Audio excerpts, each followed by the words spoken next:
Praise the Lord. கர்த்தருடைய பரிசுத்தம் மகிமைப்படுவதாக. அப்போஸ்தலர் நடபடிகள் 6ஆம் அதிகாரம் 3வது வசனம். ஆதலால் சகோதரரே, பரிசுத்த ஆவியும் ஞானமும் நிறைந்து நற்சாட்சி பெற்றிருக்கிற 7 பேரை உங்களை தெரிந்து கொள்ளுங்கள், அவர்களை இந்த வேலைக்காக ஏற்படுத்துவோம். எனக்கு பிரியமானவர்களே, அறுவடையே மிகுதி வேலைகளோ கொஞ்சம் என்று சொல்லி பார்க்கிறோம். ஆனால் அந்த அறுவடையை செய்வதற்கும் இந்த ஊழியத்தில் அநேக ஜனங்கள் சபைக்கு வருவதற்கு, ஆத்துமாக்கள் சபையில் பெருக்குவதற்கு, வாலிபர் கூட்டம், சிறு பிள்ளைகள் கூட்டம், பெரியவங்க, வயசானவங்க, இப்படி விதவிதமான கூட்டங்களை சபைகளில் வச்சிட்ருக்கிறாங்க. கோடி கோடியாக பணம் கொடுக்குறவங்களுக்கு ஒரு இடமும், ஒன்றுமே கொடுக்காதவர்களுக்கு ஒரு இடமும் வைத்து கொண்டிருக்கிற சில இடங்கள் இருக்க தான் செய்கிறது. அதே போல் சிலரை வைத்து வெளியில் வைத்து பார்த்து அனுப்புகிற இடமும் இருக்கிறது. சில இடத்துல சிலரை முதன்மையான இடத்துல வைத்து பார்த்து அனுப்புகிறதும் இருக்கிறது. எல்லாவற்றையும் கர்த்தர் கண்ணோக்கி பார்க்கிறார். இதை நாம் எந்த லெவலில் இருக்கிறோம் என்பது முதல்ல நமக்கு தெரிந்திருக்க வேண்டும். இந்த இடத்துல பார்க்குறோம், எபிரேயருக்கு விரோதமாக சில ஜனங்கள் ஒன்று கூடி முறுமுறுக்கிறாங்க. பழைய ஏற்பாட்டில் ஒரு முறுமுறுப்பு வந்துச்சு. எங்களுக்கு அங்கே ஒன்றுமே கிடைக்கல என்று சொல்லி முறுமுறுத்த உடனே தேவனுடைய கோபம் வெளிப்படுது என்று சொல்லி பார்க்கிறோம். ஆனால் இந்த புதிய ஏற்பாட்டில் ஒரு முறுமுறுப்பு வருகிறது. இந்த முறுமுறுப்பு எல்லா குடும்பத்திலும் இருக்க தான் செய்கிறது. எனக்கு வந்த மருமக என்னத்தை கவனிச்சிட்டா, இந்த பையன் எனக்கு என்னத்தை கவனிச்சிட்டா என்று முறுமுறுக்கிற ஒரு கூட்டம் இருக்க தான் செய்கிறது. முறுமுறுப்பு இல்லாமல் யாரும் அடுத்த ஸ்டெப்ஸு போவதே கிடையாது. எப்படியாப்பட்ட நபர்களாக இருந்தாலும் ஒரு முறுமுறுப்புக்குள் அவர்கள் கடந்து சென்று தான் ஆக வேண்டும். அது மாற்றுக்கிறதே கிடையாது. அப்போது இந்த நாட்களில் சீஷர்கள் பெருகின போது கிரேக்கரானவர்கள் தங்கள் விதவைகள் அன்றாட விசாரணைகள் திட்டமாக விசாரிக்கப்படவில்லை என்று எபிரேயருக்கு விரோதமாய் முறுமுறுத்தார்கள்னு சொல்லி பார்க்கிறோம். அப்போது அந்த சீஷர்கள் 2 பேரும் ஒன்றாக கூட்டத்தை வரவழைச்சி, நாங்கள் தேவசனத்தை போதியாமல் பந்து விசனம் செய்வது தகுதியல்ல, அதனால் சகோதரரே, பரிசுத்த ஆவியும் ஞானமும் நிறைந்து நற்சாட்சி பெற்றுகிற 7 பேரை உங்கள் தெரிந்து கொள்ளுங்கள், அவர்களை இந்த வேலைக்காக ஏற்படுத்துவோம் அப்படின்னு சொல்லி சிலரை தெரிந்து கொள்கிறார்கள் சொல்லி பார்க்கிறோம். எனக்கு பிரியமானவர்களே, அதுக்கு பின்பு அவர்கள் சொல்கிற ஒரு வார்த்தை பாருங்கள், நாங்களோ ஜெபம் பண்ணுவதிலும் தேவசத்தை போதிக்கிற ஊழியத்திலும் இடைவிடாமல் தரித்திருப்போம் அப்படின்றாங்க. இந்த யோசனை எல்லாருக்கும் நல்லதாக பட்டுச்சு, பிரியமாக இருந்துச்சு. அப்போ விசுவாசமும் பரிசுத்தாவியும் நிறைந்தவனாகிய ஸ்தேவான், பிலிப்பு, பிரகுரன், நிக்கோலன், தீமோன், பர்மேனா, யூதா, மக்தேமன, அந்தியோகியா, பர்தாக்கிய, நிக்கோலோ, இவங்க எல்லாத்தையும் தெரிந்து கொண்டு அவர்கள் அப்போஸ்தலர் குருமாக நிறுத்தினார்கள். அவர்கள் ஜெபம் பண்ணி அவர்கள் மேலே கைகளை வைத்தார்கள். தேவ வசனம் விரித்தடைந்தது. ஸ்ரீஸ்வரத்தகை எருசலேமில் மிகவும் பெருகிற்று. ஆசைகள் அநேகரும் விசுவாசிக்க கீழ்ப்படுத்தார்கள் என்று சொல்லி பார்க்கிறோம்.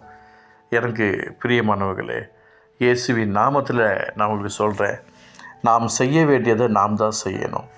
மற்றவர்கள் செய்ய வேண்டியதை நான் செய்ய வேண்டும் என்று நினைக்கவே கூடாது. உங்களுக்கு கூட்ட தெரியும், நீங்கள் அழகாக தான் கூட்டுவீங்க, நீங்கள் நீட்டாக தான் துணி துவைப்பீங்க, நீங்கள் பாத்திரத்தை நல்லா தான் கழுவீங்க, என் அன்பு சகோதரன் சகோதரி. ஆனால் அதுக்குண்டு ஒரு ஆளை உங்களை காட்டில் பெரிய ஆளை கர்த்தர் வச்சிருக்கிறார். ஊழியத்தில் வளர்ச்சி அடைய வேண்டும்னா அதுதான். இன்று நான் ஆண்டவர்கிட்ட கேட்டுக்கிட்டு இருக்கிறேன், இந்த சமையலுக்கு யாரையா ஒருத்தர் அரேஞ்ச் பண்ணுங்க ஆண்டவரே. நம்ம ஒரு ஆளை வச்சு சமைக்கிறது ரொம்ப ஈஸியான விஷயந்தான். ஆனால் இந்த நீட்னஸ் பண்ணுவாங்களான்னு தெரியாது. ஏன்னா இன்றைக்கி எல்லா இடத்துலையும் சமையல்காரங்க பண்ணும்போது எப்படி இருக்காங்க அப்படின்னு சொன்னால் அவங்க நீட்னஸ்ஸே இருக்காது. அப்போது நம்ம ஆட்களுக்குள்ளே அந்த அறிவும் ஞானமும் புத்தியும் இருக்கிற நபர்களை கர்த்தர் ஆயத்தப்படுத்தி கொண்டு இருக்கிறார். இன்றைக்கி பார்த்திங்க அப்படின்னு சொன்னால் சில இடங்களில் பார்த்திங்க அப்படின்னா அந்த ஒரு குறிப்பிட்ட சகோதரன் இல்லை சகோதரி அவங்க தான் கூட்டணும்னு நினைப்பாங்க, அவங்க தான் துடைக்கணும்னு நினைப்பாங்க, அவங்க தான் பாத்திரத்தை கழுவுன்னு நினைப்பாங்க. நான் பண்ணால் தான் அது க்ளீனாகவும், நான் பண்ணால் தான் சுத்தமாகவும், நான் பண்ணால் தான் சரியாக இருக்கும்.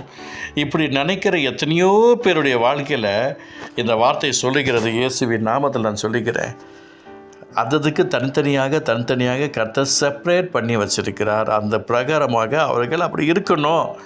இந்த பரிசுத்த உயிர்த்தெழுந்த ஆராதனைகளை கூட கர்த்தருடைய ஆசை உங்களுக்கு இருக்கணும் அப்படின்னு நினச்சிங்கன்னா, உங்களுக்கு வீட்டில் கூட்டுற கிருபை இருந்துச்சு அப்படின்னு நீங்கள் கூட்டுங்களேன். நீங்கள் பைக் ஓட்ட தெரிஞ்ச கிருபை உள்ளவர்களாக இருந்தீங்கன்னா நீங்கள் ஆத்துமாக்களை போயிட்டு சீக்கிரமாகவே ரெடி ஆகிட்டு வந்துட்டு ஆத்துமாக்களை போய் அழைச்சி கொண்டு வாங்கலேன். உங்களுக்கு என்ன திறமை இருக்குது அதை செய்யுங்களேன். நீங்கள் ஆண்டவருடைய நாமத்தை மகிமைப்படுத்த முடியாங்க, உங்களுக்கு கொடுக்கப்பட்டிருக்கிற வேலையை கச்சிதமாக செய்து முடியுங்களேன். இயேசுவின் நாமத்தில் நான் சொல்கிறேன், ஆண்டவருடைய ஆசீர்வாதம் உங்களுக்கு இருப்பதற்காக நான் சொல்கிறேன். நாங்களோ ஜெபம் பண்ணுவதிலும் தேவ வசனத்தை போதிக்கிற ஊழியத்திலும் இடைவிடாமல் தடுத்திருப்போம் என்ற வார்த்தையின் பிரகாரமாக இந்த வார்த்தை இயேசுவின் நாமத்தை எனக்கு ஒரு ஆசீர்வாதத்தை உண்டாக்கி இருக்கிறதுக்காக நான் ஸ்தோத்திரம் பண்ணுறேன். இந்த யோசனை சபையாருக்கெல்லாம் பிரியமாக இருந்துச்சு அப்படின்னு சொன்னால், அப்போ விசுவாசமும் பரிசுத்தமும் நற்சாட்சியும் நிறைந்த யாரெல்லாம் இருக்கிறார்களோ அவர்களை நீங்கள் நியமிச்சுக்கிட்டு இந்த பந்தி விசாரணை இவங்க செய்யணும், அவங்க பார்த்துக்கணும். அநேக நேரங்களில் இங்கே வந்து சொல்லுவாங்க சர்ச்சஸில், எனக்கு ஒரு பீஸ் கூட கிடைக்கவே இல்லை. அவங்க நல்லா சாப்பிட்ருப்பாங்க, 2 ரவுண்டு 3 ரவுண்டு சாப்பிட்ருப்பாங்க. ஆனால் எனக்கு ஒரு பீஸ் கூட கிடைக்கவே இல்லை. ஒரு சிலர் சொல்லியிருக்கிறாங்க, நான் இவ்வளோ காணிக்கை கொடுத்துருக்குறேன், எனக்கு ஒரு பீஸ் கூட கொடுக்கவே இல்லை. அதுக்கு யாரும் என்ன சொல்ல முடியும்? அப்போ அவங்க கொடுத்தது வேஸ்ட்டாக போயிடுது. யாரோ ஒருத்தர் நல்லா சாப்பிட்றாங்க, சாப்பிட்டு போட்டுமே, ஸ்தோத்திரம். யாரோ ஒருத்தர் நல்லா இருக்கிறாங்க, நல்லா இருக்கட்டுமே. நம்ம தியாகப்பட்டத்தில் என்னங்க இருக்குது? எனக்கு பிரியமான அன்பு சகோதரனே, சகோதரியே, அதனால் சகோதரரே, பரிசுத்த ஆவியும் ஞானமும் நிறைந்து நற்சாட்சி பெற்றிருக்கிற 7 பேர் உங்கள் தெரிந்து கொள்ளுங்கள். அவர்களை இந்த வேலைக்காக ஏற்படுத்துவோம். இந்த கர்த்தருடைய வேலைக்காக, அவருடைய நாமத்தை மகிமைப்படுத்துவதற்காக ஊழியம் வளரணும் அப்படின்னு சொன்னால், சில பொறுப்புகளில் சிலர் நியமிக்கப்படும் போது தான் அடுத்த கட்ட ஊழியங்கள் வளரும். இயேசுவின் நாமத்தினால இந்த வார்த்தை கேட்டுட்டு இருக்கிற அன்பு சகோதரி, சபையார், பாஸ்டர்ஸு, பாஸ்டர் ஒய்ஃபுங்களே, டீச்சர்ஸு, போதகர்களே, ஊழியர்களே, தீர்க்கதரிசிகளே, உங்கள் ஊழியம் வளரணும் அப்படின்னு சொன்னால் அடுத்த கட்ட நடவடிக்கைக்கு ஆட்களை ஆயத்தப்படுத்தி கொள்ளுங்கள். நீங்கள் செய்ய வேண்டிய ஆண்டவர் சமூகத்தில் காத்திருக்க வேண்டியதில் நீங்கள் போயிடுங்க. நாம் செய்ய வேண்டிய நாம் செய்வோம். நம்மை கொண்டு இந்த பூமியில் செய்ய வேண்டிய தேவன் செய்வார். நம் சபையை கொண்டு, நம் ஜனங்களை கொண்டு, இந்த ஊழியங்களை கொண்டு செய்வதை கர்த்தர் செய்து முடிப்பார். நாம் விட்டு கொடுப்போம், அர்ப்பணிப்போம், ஆயத்தப்படுத்துவோம். ஆதாயத்தை ஆண்டவருடைய நாமத்துக்காக இயேசுவின் நாமத்தில் ஜெயம் எடுப்போம். அப்பா, நீர் அற்புதம் செய்து கை ஸ்தோத்திரம், கிருபை தாங்கட்டும். இயேசு நல்ல பிதாவே, ஆமென், ஆமென்.